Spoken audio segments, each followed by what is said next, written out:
think being a physician is certainly helpful because, one, I've learned as a physician it's important to listen to people, to be able to put yourself in their shoes, to understand what their issues and concerns and priorities are.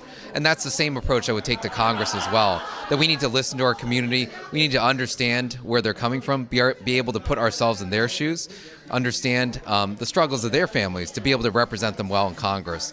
And so there are very few physicians in Congress, only 15 out of 435. And so we're very underrepresented, but we work on a lot of healthcare issues in Congress as well. It's important for us to bring someone who understands medicine, the healthcare system, and science to represent us in Congress. Yeah, I mean, I certainly understand that culturally it is very difficult to run for office. I was never raised to be outgoing, to be an extrovert.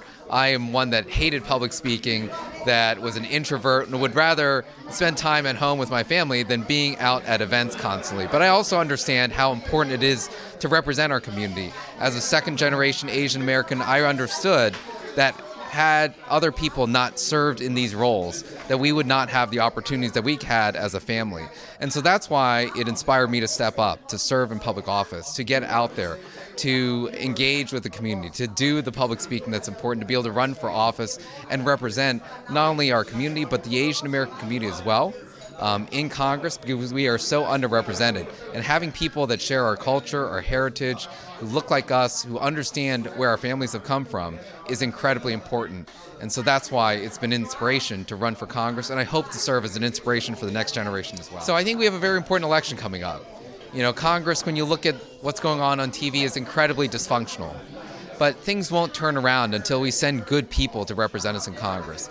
People that have the right values, people that have their minds in the right place, people that are committed to serving our communities, and people that are willing to do the hard work. And so, as a physician and as a legislator in the General Assembly for the last 9 years, we have a demonstrated track record of doing that. And that's the approach I hope to bring to Congress, because until we send the good people, the right people, down to Congress, we won't end the dysfunction, the chaos that we currently see there.